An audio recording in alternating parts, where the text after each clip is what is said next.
الحمد لله رب العالمين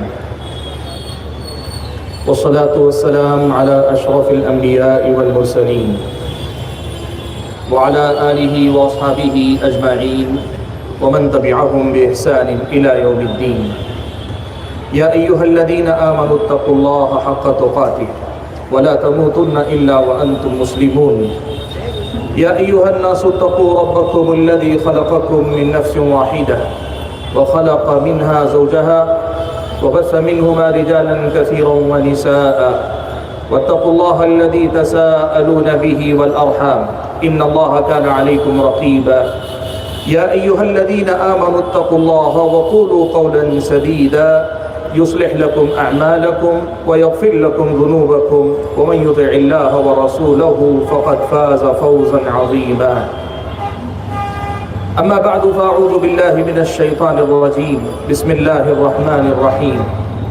وما أرسلناك إلا رحمة للعالمين. لائق احترام صدر اجلاس، معزز علماء کرام،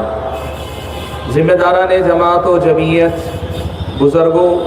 نوجوان بھائیوں اور پردہ نشین خواتین اسلام، اسلام دین رحمت یا دین رحمت کانفرنس کے نام سے منعقد ہو رہی اس مجلس میں مجھے آج آپ حضرات و خواتین کے سامنے جس عنوان پر گفتگو کرنی ہے وہ عنوان آپ نے سنا کہ اسلام عورتوں کے لیے دین رحمت ہے. حاضرین گرامی، اللہ تبارک و تعالیٰ کا بھیجا ہوا یہ دین اسلام، یہ خود اپنے آپ میں اللہ تبارک و تعالیٰ کی رحمت کا مظہر ہے. کائنات اپنے وجود سے لے کر اپنی مختلف قسم کی مخلوقات کا جو مظہر رکھتی ہے، اور اللہ تبارک و تعالیٰ نے اس پوری کائنات میں تمام مخلوقات کے لیے جو انتظام و انصرام کیا، خاص طور پر جن و انس کے لیے اللہ تبارک و تعالیٰ نے اس کائنات میں جو ساری چیزیں رکھ چھوڑی ہیں، ہی ہے کہ اللہ تبارک و تعالیٰ نے ہمیں وجود بخشا، اور یہ اللہ تبارک و تعالیٰ کی رحمت ہی ہے کہ اللہ تبارک و تعالیٰ نے ہماری اور آپ کی رہنمائی کے لیے یہ دین اسلام ہم اور آپ کو عطا فرمایا. اس کائنات کی کوئی بھی مخلوق کیوں نہ ہو، وہ اللہ رب ذوالجلال کی رحمت سے محروم نہیں. چرند و پرند کی بات ہو، شجر و حجر کی بات ہو، سورج اور چاند کی بات ہو، اس کائنات کی ہر چھوٹی بڑی مخلوق کی بات آپ کر لیں، اللہ تبارک و تعالیٰ کی رحمت سے کوئی محروم نہیں ہے. اللہ نے اپنی رحمت سے کسی کو دور نہیں رکھا. ظاہر بات ہے جب یہ مخلوقات جو مکلف نہیں ہیں یہ خود اللہ تعالیٰ کی رحمت کے سائے میں جی رہی ہیں، تو ایک عورت جو بنی نوع انسان کا دوسرا لازمی حصہ، مرد کے برابر سماج کا ایک دوسرا اہم حصہ، اس عورت کو اللہ تبارک و تعالیٰ اپنی رحمت سے، اپنے رحم و کرم سے کیسے دور رکھ سکتا ہے؟ یہ اسلام دین ہے، دین رحمت ہے. یہ اسلام رب العالمین کا دین ہے، تو پھر اس میں اللہ تبارک و تعالیٰ کی رحمت ہی رحمت کا مظاہرہ اصل میں ہے. اور اگر آپ اس رحمت کو محسوس کر سکتے ہیں تو پھر آپ کو یہ بھی سمجھنا چاہیے کہ اللہ تعالیٰ کی یہ رحمت مردوں کے لیے صرف نہیں، عورتوں کے لیے بھی اللہ تعالیٰ نے رکھی. وقت اجازت نہیں دیتا کہ میں آپ کے سامنے تفصیلات میں جاؤں، لیکن اگر میں آج آپ کے سامنے اس مجلس میں صرف چند مثالیں پیش کرنا چاہوں کہ اللہ تبارک و تعالیٰ کے بھیجے ہوئے اس دین اسلام میں عورتوں کے ساتھ رحم و کرم کے یا رحمت کے کیا مظاہر پائے جاتے ہیں، یقین مانے صرف مثالیں دینے میں وقت نکل جا سکتا ہے. کوشش کروں گا میرا اپنا جتنا وقت ہے اس میں کچھ منتخب پہلو آپ کے سامنے رکھ سکوں. حاضرین گرامی، سب سے پہلی بات جو ہم اور آپ کو دیکھنی سمجھنی چاہیے وہ یہ ہے کہ یہ اسلام اللہ تبارک و تعالیٰ کا دین ہے، رب العالمین کا دین ہے. اور یہ رب العالمین کون ہے؟ جس کے بارے میں پیارے نبی صلی اللہ علیہ وسلم نے خود بیان فرمایا کہ اللہ تعالیٰ نے رحمت کے 100 حصے کیے، ایک حصہ اللہ تبارک و تعالیٰ نے ساری مخلوقات کے اندر بانٹ دیا، ساری مخلوقات میں اللہ تعالیٰ نے محض ایک حصہ تقسیم کیا، اور رحمت کے 99 حصے اللہ تعالیٰ نے اپنے پاس رکھے ہوئے ہیں. وہ جو تم دیکھتے ہو ساری مخلوقات میں رحم و کرم کا جذبہ، حتیٰ کہ ایک جانور اس در سے کہ کہیں اس کا اپنا بچہ اس کے قدموں تلے نہ آ جائے وہ اپنا پیر رکھتے ہوئے جھجکتا ہے. یہ بھی اسی 1% رحمت کا کچھ حصہ ہے جو تم دیکھتے ہو. یہ اللہ کے نبی نے فرمایا. حاضرین گرامی 99% رحمتوں کا حصہ اپنے پاس رکھنے والا رب ذوالجلال اس نے یہ شریعت یہ اسلام یہ دین ہم اور آپ کو عطا کیا ہے. تو پھر ایسے کیسے نہیں ہوگا کہ اس کی تعلیم ہر تعلیم چاہے وہ کسی کے بارے میں اتاری گئی ہو وہ اللہ تعالیٰ کی رحمت سے کیسے خالی ہو سکتی ہے. اس دین کو لانے والے نبی پیارے نبی صلی اللہ علیہ وسلم کو اللہ نے فرمایا وَمَا أَرْسَلْنَاكَ إِلَّا رَحْمَةً لِّلْعَالَمِينَ ہم نے تو آپ کو تمام جہانوں کے لیے رحمت بنا کر بھیجا ہے. یہ عورت جب ہمارے اور آپ کے سماج کا حصہ ہمارے اور آپ کے عالم کا حصہ قرآن مجید کے الفاظ میں صاف طور پر یہ بات بتائی جا رہی ہے کہ نبی علیہ السلام اپنے وجود میں اپنے اخلاق میں اپنے کردار میں اپنی تعلیم میں اپنے پیغام میں اور حتیٰ کہ وہ باتیں جو آپ نے اس سماج کے لیے رکھی چاہے وہ عام تعلیمات مرد و عورت دونوں کے لیے ہو یا خاص تعلیمات عورتوں سے متعلق ہو یہ اللہ کے نبی کے اسی مظہر رحمت ہونے کا منہ بولتا ثبوت ہے. حاضرین گرامی یہ قرآن مجید جو اس دین کی بنیاد اس دین کا نچوڑ ہے پیارے نبی صلی اللہ علیہ وسلم کی احادیث مبارکہ کے ساتھ اس قرآن کے بارے میں اللہ نے فرمایا وَنُنَزِّلُ مِنَ الْقُرْآنِ مَا هُوَ شِفَاءٌ وَرَحْمَةٌ لِّلْمُؤْمِنِينَ اللہ نے فرمایا یہ قرآن شفا بھی ہے یہ قرآن رحمت بھی ہے. اس کا مطلب یہ ہوا کہ اس قرآن کی تعلیمات سماج کے ہر طرح کے امراض کا بھی خاتمہ کرتے ہیں اور اس قرآن کی تعلیمات سماج کے ہر طبقے پر رحمتوں کی بارشیں برسانے والی تعلیمات ہیں. وَرَحْمَةٌ لِّلْمُؤْمِنِينَ اللہ تعالیٰ نے اسے ایمان والوں کے لیے باعث رحمت یا سراپا رحمت کتاب قرار دیا ہے. حاضرین گرامی اگر ہم عملی مثالیں دیکھنا چاہیں ہم اور آپ اگر مرد حضرات کے لیے رحمت کے جو مظاہر دیکھتے آئیں گے یقین مانے اس میں عورتیں بھی برابر کی حصے دار بنتی چلی جائیں گی. اللہ کی رحمت کا جو مظاہرہ اس دین اسلام میں آپ کو ملے گا خاتون اسلام بھی اس میں برابر کی حصے دار آپ کو نظر آئے گی. نبی علیہ السلام نے فرمایا انما النساء شقائق الرجال عورتیں مردوں کا دوسرا حصہ ہیں. اللہ کے نبی صلی اللہ علیہ وسلم کی یہ تعلیم بتاتی ہے کہ رحمت کے جو مظاہر مردوں سے متعلق ہیں برابر اس میں عورتیں بھی حصے دار ہیں. لیکن ہم اس سے صرف نظر کرتے ہوئے اگر ہم چلیں ان تعلیمات کی طرف جو خاص عورتوں سے متعلق ہیں قرآن و سنت میں جو باتیں خصوصی طور پر عورتوں سے متعلق ہم اور آپ کو بتائی گئی ان تعلیمات پہ اگر ہم نظر ڈالیں پتہ یوں چلتا ہے نبی علیہ السلام نے سماج کے مختلف دبے کچلے طبقے کمزور طبقے مظلوم طبقات یا محروم طبقات جو اللہ کے نبی صلی اللہ علیہ وسلم نے محروم سماج میں افراد دیکھے تھے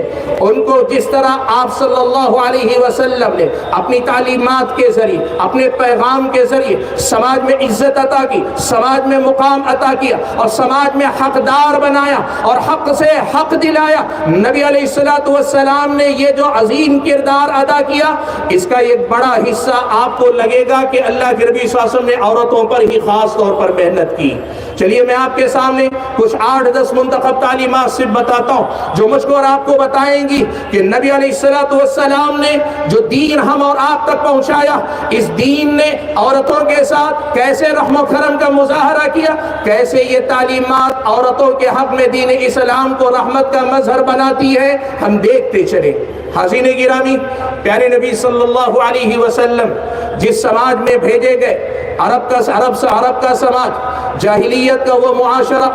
عربوں کی بدوؤں کی وہ زندگی وہ عورتوں کے وجود کو اپنے لیے عار سمجھتے تھے بیٹی کو اپنے لیے شرمندگی کا باعث سمجھتے تھے. وہ اگر گھر میں بیٹی پیدا ہونے کی خبر سنتے یہ ان کے لیے نوید مسرت نہ ہو کر پیام مرگ بن جایا کرتا تھا. وہ جیسے دیکھتے جیسے سنتے اپنی بیٹیوں کو زندہ درگور کیا کرتے زندہ دفن کر دیا کرتے تھے. ایک طرف یہ ان کی جاہلیت تھی جہالت تھی تو دوسری طرف عورتوں کے ساتھ امتیازی سلوک بھی تھا، عورتوں کی حق تلفی بھی تھی، عورتوں پہ ظلم بھی تھا، اور ظلم بھی ایسے کہ جینے کا حق تک چھین رہے تھے۔ ایسے سماج میں اللہ کے نبی صلی اللہ علیہ وسلم نے قرآن مجید کا یہ پیغام سماج کے لوگوں کو دیا، کہا آج تم با اختیار نظر آتے ہو، آج اپنی بیٹیوں کو زندہ درگور کرتے ہو، یاد کرو ایک دن وہ بھی ہوگا جس دن رب العالمین کی عدالت ہوگی، سارے انسان کھڑے ہوں گے، وہاں عدل و انصاف کا پورا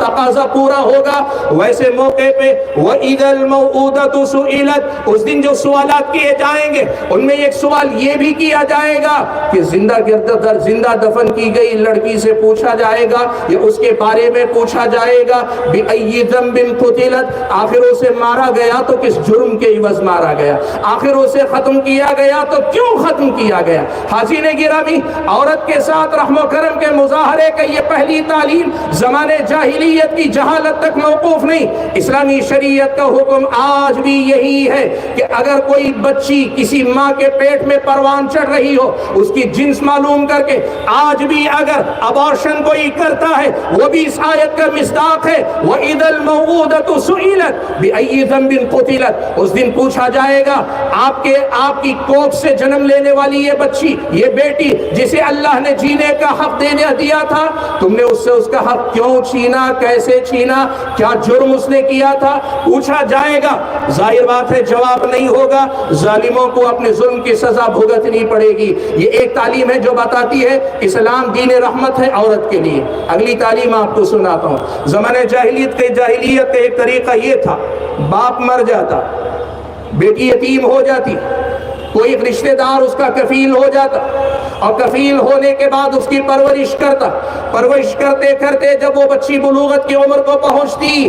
اب اگر مالدار ہوتی، باپ نے دولت چھوڑی ہوئی ہوتی، تو پھر کیا ہوتا؟ وہ یہ دیکھتا کہ اگر میں شادی بیاہ کروا دوں گا تو ہوگا یہ کہ یہ دولت میرے پاس سے نکل جائے گی، اس لیے لڑکی کی خوشی جانے بغیر، لڑکی کی مرضی جانے بغیر آدمی خود سے یا اپنے گھر ہی کے کسی فرد سے زبردستی شادی کروا دیتا۔ اس لڑکی کی یتیم بچی کی کوئی خواہش نہیں، کوئی مرضی نہیں، کوئی رضا نہیں، صرف مال کے لالچ میں اس کو مناسب رشتہ بھی نہیں ڈھونڈتا۔ قرآن مجید کی آیت نازل ہوئی، اللہ نے فرمایا وَإِنْ خِفْتُمْ أَلَّا تُقْسِطُوا فِي الْيَتَامَى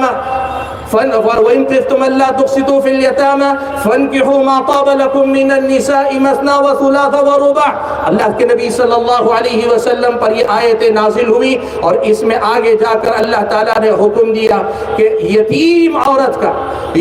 عورت کا مال اسے دے دیا کرو اور اس پر ظلم نہ کیا کرو۔ پیارے نبی صلی اللہ علیہ وسلم کی اس آیت کی تفسیر بیان کرتے ہوئے حضرت عائشہ صدیقہ رضی اللہ تعالیٰ عنہ بیان فرماتی ہیں کہ عرب کے لوگوں کا طریقہ یہ تھا، کوئی یتیم لڑکی کسی کے زیر کفالت ہوتی، اگر خوبصورت ہوتی، مال و دولت والی ہوتی، اس کی اپنی خواہش کا خیال نہیں ہوتا، اس کی خواہش کے بغیر کسی کے بھی حوالے کرنے کے بجائے اس کی اپنی خواہش کا لحاظ کرے بغیر خود اپنے نکاح میں لے لیتا اور اس کے اپنے مال پہ قبضہ جما کے بیٹھ جاتا۔ اسلامی شریعت نے کہا کہ نہیں، وہ یتیم بھی ہے تو اس کی اپنی خواہش پوچھی جائے گی، اور یہ کرنا کہ اگر یتیم ہے تو صرف مال دبانے کے لیے اس سے زبردستی کا نکاح کرنا، اسلامی شریعت نے اسے ناجائز اور حرام قرار دیا۔ حاضرین گرامی، زمانے جاہلیت میں عورت پر ایک ظلم یہ بھی لوگ کیا کرتے، باپ مر جاتا، باپ کی وہ بیویاں جو آدمی لڑکے کی سگی ماں نہیں ہوتی، باپ کی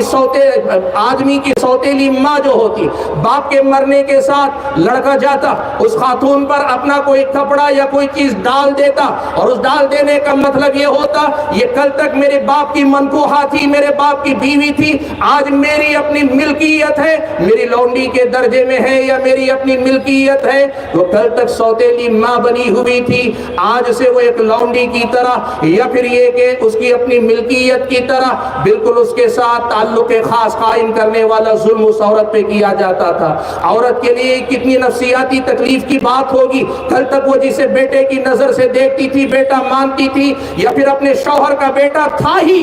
آج وہ کل کا آج وہی لڑکا اس کے سامنے ہی نہیں اس کے بستر پر اس حیثیت سے آتا ہے کہ عورت کٹ جائے، عورت مارے شرم کے ڈوب جائے۔ حاضرین گرامی، یہ ظلم عورت کے ساتھ ہو رہا تھا۔ قرآن مجید کی آیتیں نازل ہوئی، وَلَا تَنْكِحُوا مَا نَكَحَ آبَاؤُكُم مِّنَ النِّسَاءِ، تمہارے باپ نے جس سے نکاح کر لیا، تمہارے باپ نے جس کے ساتھ خلوت کر لی، ایسی عورت کے ساتھ تمہارے لیے نکاح حرام ہے۔ عورت کو اس کا مقام دیا گیا کہ باپ کے مر جانے کے بعد بھی جو تمہارے باپ کی بیوی بن گئی وہ تمہارے حق میں حرام رہے گی، ماں کے درجے میں رہے گی۔ اسلامی شریعت نے عورت پر یہ رحم و کرم کا مظاہرہ کیا۔ حاضرین گرامی، عربوں کا ایک طریقہ تھا،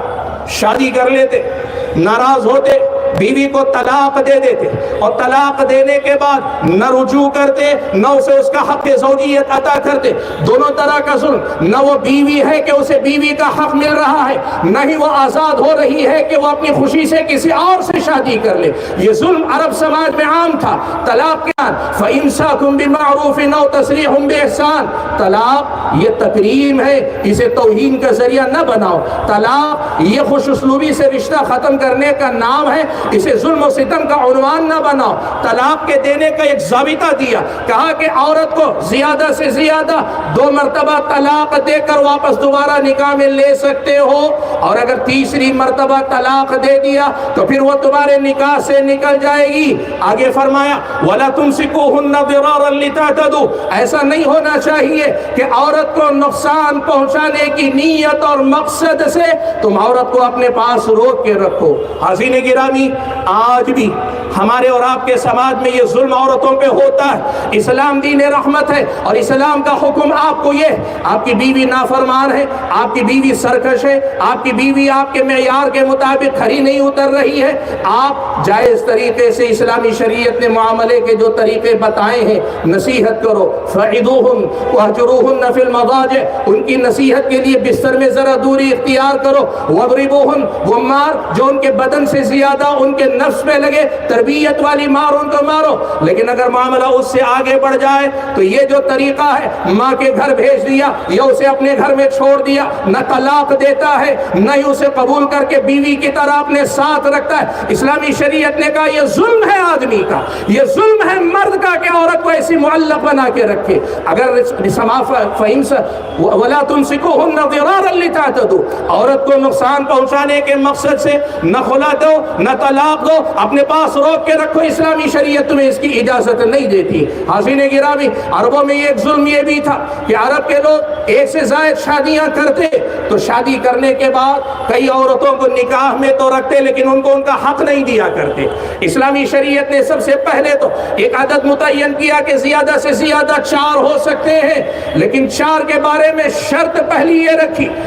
شرط کے ساتھ اجازت دی، کہا کہ اگر تم انصاف کر سکتے ہو تو فَانْكِحُوا مَا طَابَ لَكُم مِّنَ النِّسَاءِ مَثْنَىٰ وَثُلَاثَ وَرُبَاعَ، اور آگے کہا دوسری آیت میں فَلَا تَمِيلُوا كُلَّ الْمَيْلِ فَتَذَرُوهَا كَالْمُعَلَّقَةِ، ایک بیوی کی محبت میں گرفتار ہو کر دوسری بیوی کو نظر انداز کرنے والا ظلم نہ کرو۔ یہ اسلام کی تعلیمات ہیں جو اسلامی تعلیمات کی رحمت کا مظہر ہے۔ آج بھی اسلام اور مسلمان بدنام ہو رہے ہیں اسلام کی وجہ سے نہیں، بعض نادان اور جاہل مسلمانوں، بیوی رکھنے سے پہلے بیوی رکھنے کا سلیقہ سیکھو، بیوی رکھنے سے پہلے حقوق کی ادائیگی کے سلسلے میں اپنی طاقت کے سلسلے میں یقین کر لو کہ تمہارے اندر استطاعت ہے کہ نہیں، یہ دیکھ لو۔ اسلامی شریعت نے یہ بات سکھائی، اسی لیے کہا فَإِنْ خِفْتُمْ أَلَّا تَعْدِلُوا فَوَاحِدَةً أَوْ مَا مَلَكَتْ أَيْمَانُكُمْ، اگر تمہیں یہ ڈر ہے انصاف نہیں کر پاؤ گے تو پھر یہ ایک بیوی پہ بس کرو، یا اگر بیوی ایک بھی نہیں نبھا سکتے تو پھر لونڈی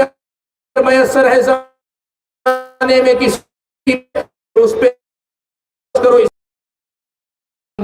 یہ اسلامی تعلیمات ہیں جو عورت کے ساتھ رحم و کرم کے تعلیمات کا مظہر ہے۔ حاضرین گرامی، اس سے آگے بڑھ کر اگر ہم اور آپ قرآن و سنت تعلیمات میدان میں یا جب جنگ ہوتی ہے 2 قبیلوں کے درمیان، 2 قوموں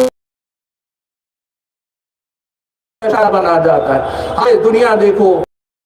دکھائی دینے والی دنیا، ایسی ظالم دنیا ظالموں کے ساتھ کھڑی ہے، بچے اور عورتیں مارے جا رہے ہیں۔ پیارے نبی صلی اللہ علیہ وسلم نے اس دین رحمت کا پیغام پہنچایا تو یوں پہنچایا، فتح مکہ کا موقع، ایک عورت کو نبی علیہ السلام نے مقتول پایا، ایک ایسی عورت جو میدان جنگ میں نہیں نکلی تھی، اس کا جنگ سے کوئی لینا دینا نہیں تھا، ایک عورت کو مرا ہوا شہید مارا قتل شدہ پایا۔ اللہ کے نبی صلی اللہ علیہ وسلم نے فرمایا ما كانت هذه لتقاتل، یہ عورت تو لڑنے والی نہیں تھی، بعض روایتوں میں ما كانت هذه لتقتل، اس عورت کو تو مارا جانا نہیں چاہیے تھا نا، یہ عورت ماری جانی نہیں چاہیے تھی۔ اسلامی شریعت کی یہ تعلیم ہے، جنگیں سماج میں کبھی ناگزیر ہو جائے تم جنگیں لڑو، لیکن خیال رکھو کہ کبھی کسی عورت پہ ناحق ظلم نہیں ہونا چاہیے، ناحق کسی عورت کی جان نہیں جانی چاہیے۔ یہ اسلام دین رحمت ہے۔ اس کا ایک عورت کے سلسلے میں مظاہرہ یہ ہے کہ جو عورت میدان جنگ میں نکل کر نہ آئے اسے مارنا اسلامی شریعت کی نظر میں حرام اور ناجائز ہے۔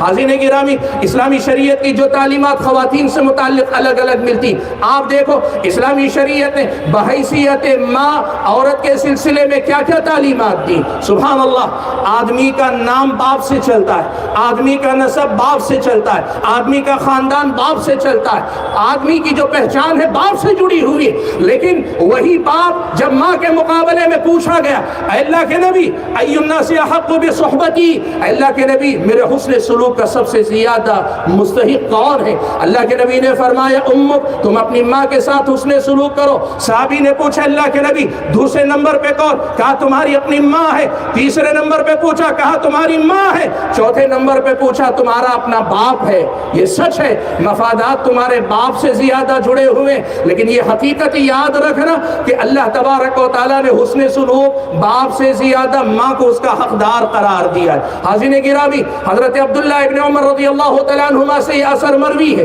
امام بخاری رحمۃ اللہ علیہ نے الادب المفرد میں یہ واقعہ نقل کیا ہے کہ اللہ کے نبی صلی اللہ علیہ وسلم کے زمانے کے بعد غالباً ایک آدمی اپنی ماں کو یمن سے پیٹھ پر اٹھا کر لایا۔ اس نے حضرت عبداللہ ابن عمر سے پوچھا کہ اے ابن عمر، میری پیٹھ ہی میری ماں کی سواری بن گئی، میری ماں اتنی کمزور ہے کہ وہ اونٹ پر یا سواری پر جم کر بیٹھ نہیں سکتی، میری پیٹھ ہی اس کی سواری بن گئی ہے، یمن سے اٹھا کے لایا بھی ہوں اور اپنی پیٹھ پر ہی میں نے کعبۃ اللہ کا طواف کروایا ہے، جو عبادت اس کی اپنی پیٹھ پر اٹھا کے کروائی ہے۔ اے عبداللہ ابن عمر، آپ ذرا مجھے بتائیے کیا اس محنت و مشقت کے بعد میں نے اپنی ماں کا حق ادا کر دیا ہے؟ حضرت عبداللہ ابن عمر رضی اللہ تعالیٰ عنہما نے کہا وَلَا بِزَفَرَةٍ وَاحِدَةٍ، تم حق ادا کرنے کی بات کرتے ہو، تمہیں دنیا میں جنم دیتے ہوئے تمہاری پیدائش کے وقت میں تمہاری ماں کے منہ سے جو آہ نکلی ہے ان میں سے ایک آہ کا بھی ابھی تم سے حق ادا نہیں ہو سکا ہے۔ سبحان اللہ، ماں کو کیا مقام دیا، دین رحمت یہ دین ہے تو ماں کو کیا درجہ اللہ تعالیٰ نے عطا کیا، آپ اس سے اندازہ لگائیں۔ حاضرین گرامی، بیٹیوں کی حیثیت سے، بہنوں کی حیثیت سے، ماں کو بیٹیوں کی حیثیت سے، بہنوں کی حیثیت سے عورت کو اللہ کے نبی صلی اللہ علیہ وسلم نے کیا مقام دیا، یہ دین کی تعلیمات ہیں جو بتاتی ہیں کہ یہ دین دین رحمت ہے۔ اس دین کا اپنانے والا بھائی اپنی بہنوں کے حق میں رحمت بن جاتا ہے، اس دین پہ چلنے والا بھائی آئے باپ اپنی بیٹیوں کے لیے رحمت بن جاتا ہے۔ امام بخاری رحمت اللہ علیہ نے الادب المفرد میں یہ روایت نقل کی ہے، نبی علیہ السلام نے فرمایا کہ جو آدمی اپنی 3 بیٹیوں یا 3 بہنوں کی تربیت کرے، ان کے اپنے حقوق ادا کرے اور ان کا صحیح انداز سے صحیح جگہ پہ نکاح کروا دے، یہ 3 بیٹیاں کن لہو سترم من النار، یہ بیٹیوں پہ احسان نہیں، آدمی کا اپنے آپ پہ احسان ہے۔ یہ بہنوں پہ احسان تو ہے لیکن اس سے بڑھ کر آدمی کا خود اپنے آپ پہ احسان ہے۔ تم ان پہ احسان کر کے حقیقت میں ان بہنوں کو، ان بیٹیوں کو اپنے اور جہنم کے درمیان رکاوٹ بنا رہے ہو۔ یہ پیارے نبی صلی اللہ علیہ وسلم نے بیان فرمایا۔ بیوی کی حیثیت سے پیارے نبی صلی اللہ علیہ وسلم نے کیا بات بیان فرمائی؟ اللہ کے نبی صلی اللہ علیہ وسلم نے بیویوں کو کہا، بیویوں کے بارے میں اللہ کے نبی صلی اللہ علیہ وسلم نے فرمایا خیرکم خیرکم خیرکم لأہلی، سماج میں لوگ تمہیں بڑا مانتے ہوں گے، اچھا مانتے ہوں گے، نیک مانتے ہوں گے، شریف مانتے ہوں گے، معزز مانتے ہوں گے، تمہیں سماج میں لوگ ہر نظر سے دیکھتے ہوں گے، لیکن اگر تم اپنی بیوی کے حق میں اچھے نہیں تو اللہ کی نظر میں تم اچھے نہیں۔ خیرکم خیرکم لأہلی، تم اپنی بیوی کے حق میں اچھے بنو گے تبھی تم سب سے زیادہ اچھے ہوگے۔ بیوی کی حیثیت سے اللہ کے نبی صلی اللہ علیہ وسلم نے عورت پہ کیسے رحم و کرم کی تعلیمات نہ بتائیں کہ عورت کے ساتھ حسن سلوک تمہارے اپنے درجے کو متعین کرنے والا قرار دیا۔ حاضرین گرامی، اس سے ہٹ کر عام تعلیمات اگر آپ دیکھیں، قرآن و سنت ہم اور آپ کو بتاتے ہیں اللہ کے نبی صلی اللہ علیہ وسلم کے لائے ہوئے اس دین میں عورت کے دائرۂ عمل کو چہار دیواری کے اندر رکھا گیا اور اس سے کہا گیا تم اطمینان رکھو کہ تم کماؤ نہیں،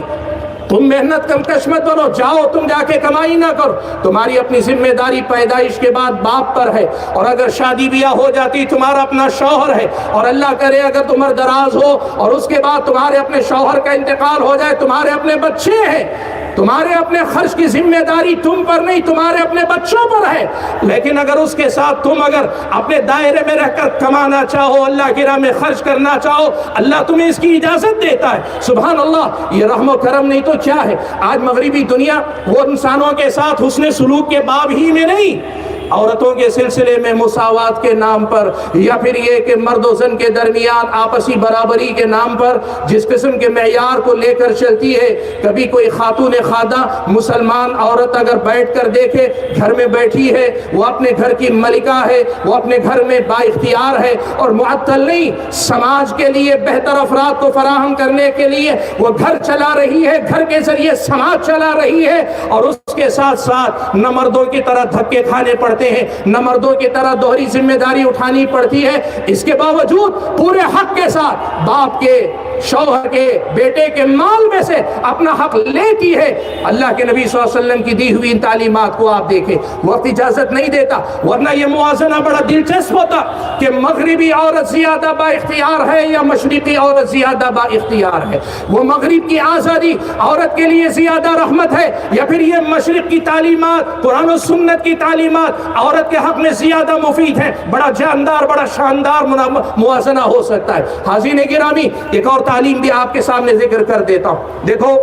آج ہم جس دنیا میں جیتے ہیں نا، اس دنیا میں ہم اور آپ جیتے ہیں، جدید زمانے کے یہ جو مفکرین، یہ مغربی دانشور یا مسلمانوں میں سے ان مستشرقین سے متاثر جو مفکرین ہیں، وہ اعتراض کرتے ہیں پرانے زمانے میں عورت کو لونڈی بنا کے رکھا جاتا تھا۔ اللہ کے بندو، آج کی عورت کو آزاد کر کے جیسی غلامی تم نے دی ہے نا، کئی بار تو ایسا لگتا ہے کہ اس غلامی میں وہ اس سے کہیں زیادہ محفوظ تھی،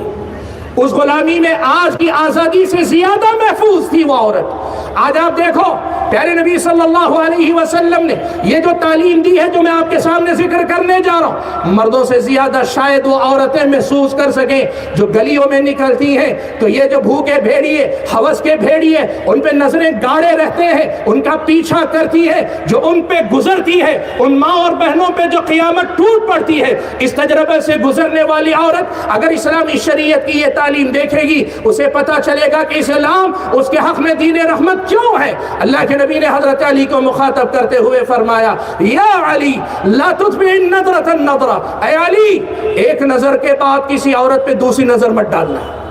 فَإِنَّمَا لَكَ الْأُولَىٰ، بے اختیار پڑنے والی پہلی نظر تو تمہارے لیے معاف ہے لیکن دوسری نظر تمہارے لیے جائز نہیں، حرام ہے۔ ماں آپ سوچیں، میری مائیں اور بہنیں سوچیں، جس معاشرے میں مردوں کی نظروں میں آپ کے لیے یہ احترام اللہ تعالیٰ نے رچایا بسایا ہے، اس سماج میں آپ کتنی محترم ہو سکتی ہیں، اور اس سماج سے بھاگ کر مرتد ہو کر شوق میں یا اپنی خواہشات کی پیروی میں آپ جہاں بھاگ رہی ہیں وہاں دیکھو کہ آپ کے ساتھ کیا ہو رہا ہے، کیا ہونے والا ہے۔ حاضرین گرامی، وقت اجازت نہیں دیتا کہ میں زیادہ تفصیلات میں جاؤں، یہ کچھ منتخب تعلیمات ہیں جو ادھر ادھر سے میں نے منتخب کی۔ بتانا یہ چاہتا ہوں کہ اللہ تعالیٰ نے یہ جو دین دیا ہے یہ دین رحمت ہے، مردوں کے لیے بھی عورتوں کے لیے بھی، اور خصوصی طور پر اگر کوئی عورت منصفانہ طریقے سے اسلامی شریعت کی ان تعلیمات کو پڑھ لے جو عورتوں کے احترام سے متعلق اسلام نے دی ہے، تو پھر وہ بھی وہی سمجھے گی جو کسی مغربی مفکر نے کہا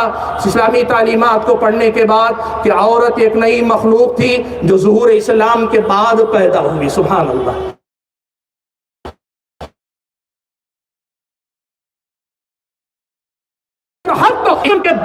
نتیجہ ہے، کا نتیجہ ہے، اللہ کے فضل و کرم کا مظاہرہ ہے۔